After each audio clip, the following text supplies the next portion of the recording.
So one of the fun things about shooting film is the fact that you get to try out different kinds of film stocks. Kodak, Fujifilm, Lomography, Shanghai, all these different film stocks, film manufacturers give you different looks, give you different feelings and results in your shots, and you really can only tell the difference, or you can only see what happens after you develop the film. So sometimes it can be very interesting when you try shooting a film that you've never shot before, and so this is what I wanted to do. I was scrolling through online, I came across this title that says Rare EU Film. So I bought a couple of these Vibe photo films, one color and a couple of black and white, and today we're going to be shooting with this Vibe 400 color film. Without wasting any more time, let's just go straight into the streets.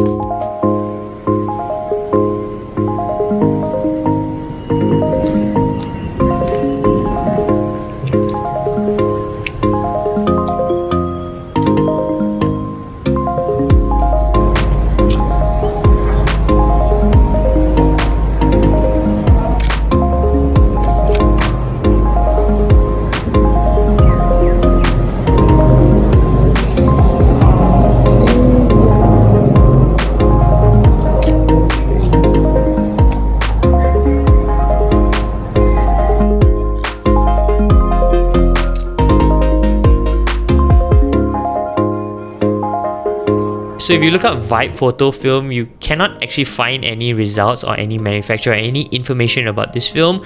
Chances are this means that I think it's probably repurposed film. It's film that's probably manufactured by somebody, bought by some company, and then rolled into their own canisters. Because there was no references, I shot this entire film at box speed.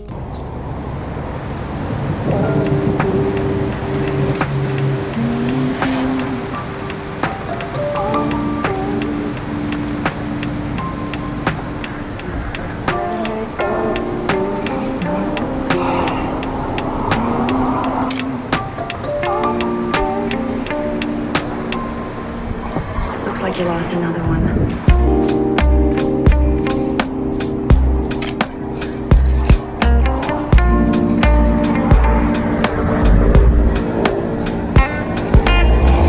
So the first question that came to my mind before I even started shooting this film was, where is it from?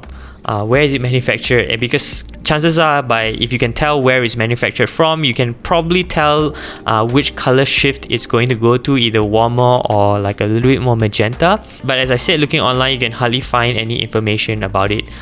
So if you look here, this is the black and white version. I don't actually have the box for the color film anymore, but you can see this Vibe Photo 100. It says that this is made in the EU. From the seller that I bought from, the color film version, it says it's designed in Germany, which I think is referring to the box design, which doesn't really help. But let's say we just base off from this, made in the EU, that would mean that chances are this black and white is probably made from ECFA. But ECFA film is produced by Harman Technology, which creates Ilford film. So chances are, I think what's inside this Vibe photo black and white one is something similar to an Ilford stock. So I can probably guess what the results that are coming out from this. And so doing a little bit more research, I found this Thai shop, if I'm not mistaken, that's also selling this Vibe film.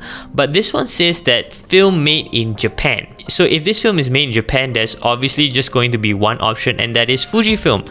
Chances are, I think what's inside this Vibe Color 400 is a Fujifilm based film stock, and actually it speaks and it shows from the results. If you look at some of the photos, it's clearly very reminiscent of a Fujifilm stock. It's not warm like Kodak.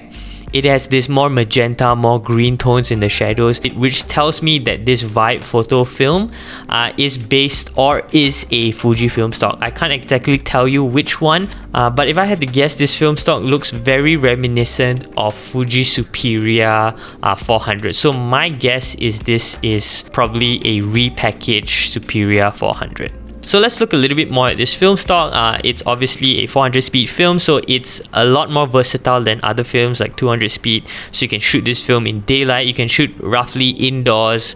Once again, like all color negative films, it's much better for you to overexpose, because as you can see some of the shots here, you do lose a lot of detail and you bring up a lot of grain. And speaking of the grain on this film, it seems to be a little bit more coarse than what I prefer. However, the colors and tones coming out for this are actually really interesting. For me, this is the closest that I've been to the washed out, like very pastely look out of film straight out of the scanner. So the lab that I'm using is Darkroom 8. If I'm not mistaken, the scanner that they use to scan color film is going to be the Fujifilm Frontier. So that could definitely mean that it's biased towards these Fuji colors. But regardless of that, overexposing this film actually gives you very nice tones, and I'm actually very happy. If you can see some of the shots that I shot here on the Saloma Bridge in Kampong Baru, you can see the cement look and the housing. It's a nice creamy tone that a lot of people actually enjoy, and I love the fact that I can actually get it straight out of the film without needing to actually put it into Lightroom and edit a little bit.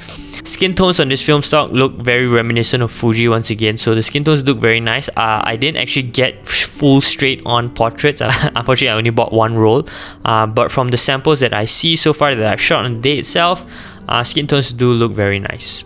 So let's talk about the things that I don't really like about this film. Obviously, one thing is that the fact that it's rolled into 27 exposures. I don't really know why anybody would want to shoot 27 exposures.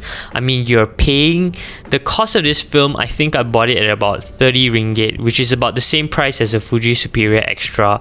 And Fuji Superior has like 36 shots, just normal 36 frames. I don't really think it's worth it. I understand some people say like, oh, you know what, I can go through a roll faster, but you're spending the same amount of money to develop the film. So would you want to buy a film that can give you more photos? Also, the grain isn't something that I particularly like. The grain structure is a little bit too coarse, a little bit too noisy for my liking. So yeah, just as a recap, I do like this film, but I probably wouldn't be shooting it anymore just because of the fact that it's a little bit too pricey for 27 exposures.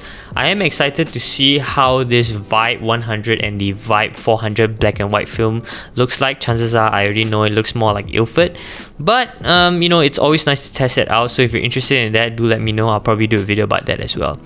But coming back to this Vibe 400 color film, it's a nice novelty film to shoot once to try out, but other than that, I would probably just not buy it anymore, basically because of the cost and how much shots you can get out of it. So yeah, thank you guys so much for watching. If you like this video and you found something useful from it, don't forget to leave a like, comment and subscribe. It really helps out the channel a lot.